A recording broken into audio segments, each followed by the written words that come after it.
Telangana revenue field technical staff association ఉద్యోగుల ఆత్మీయ సమ్మేళన సమావేశంలో ముఖ్య అతిథిగా పాల్గొన్నారు టీపీసీసీ అధ్యక్షులు మహేష్ గౌడ్.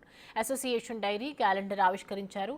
రెవెన్యూ డిపార్ట్మెంట్ తెలంగాణకు గుండెకాయ లాంటిది. 10 ఏళ్ల బీఆర్ఎస్ పాలనలో ఉద్యోగులు నానా అవస్థలు పడ్డారు. ధరణితో రాష్ట్ర ప్రజలు పడ్డ కష్టాలు వర్ణనాతీతం. కాంగ్రెస్ అధికారంలోకి రాగానే ధరణిని తొలగించి భూభారతి తీసుకురావడం జరిగింది. ఈ ప్రభుత్వం ఉద్యోగులు రైతుల పట్ల కాంగ్రెస్ చిత్తశుద్ధితో పనిచేస్తోందని అన్నారు టీపీసీసీ చీఫ్. విషయంలో మా ప్రభుత్వానికి ఒక నిర్దిష్టమైనటువంటి ఆలోచన ప్రణాళిక ఉంది.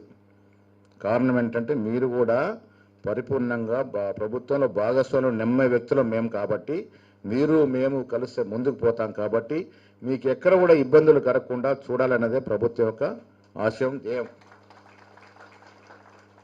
ఇవాళ తహసీల్దారులు, ఆర్డీఓలు, డిప్యూటీ కలెక్టర్లు, కలెక్టరు, సీసీఎల్ఏ వీళ్ళందరి యొక్క సహకారంతో భూభారతి ముందుకు పోతా ఉంది. నేను విజ్ఞప్తి చేస్తూ ఉన్నాను, చాలా సమస్యలతో బీదవారి మీ దగ్గరికి వస్తారు. కొంచెం పేషెంట్ హియరింగ్ ఇస్తే సరిపోతుంది. వచ్చిన వాడిని పలకరించి, మీకు రోజు ఉంటుంది తాకిడి, ఇబ్బందులు ఉంటాయి, మాకే యాస్త వస్తుంది రోజు జనాన్ని కలిసి ఉన్నప్పటికీ కూడా కొద్ది ఓపికతో విని వాడిని సంధానించి పనిచేస్తే వాడు సంతోషంగా పోతాడు. మీరు ఇబ్బంది పెడితే ఆ అక్కసు మా మీద తీర్చుకుంటాడు. దయచేసి మీ కోరేగాల్లో ఒకటే, పేషెంట్గా వచ్చిన వాడి సమస్య వినండి, వీలైనంత వరకు వితిన్ ద లిమిట్స్లో ఉంటే చేయండి. తిప్పకుండా వానికి పని చేస్తే వాడు హ్యాపీగా పోయే విధంగా ఉంటుంది. కాబట్టి ఆ దశగా మీరు ప్రయత్నం చేయాలి.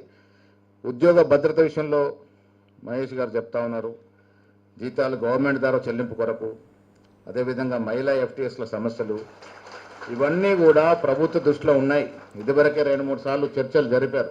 లచ్చిరెడ్డి గారు చెప్పడం జరిగింది, మహేష్ గారు కూడా చెప్పడం జరిగింది.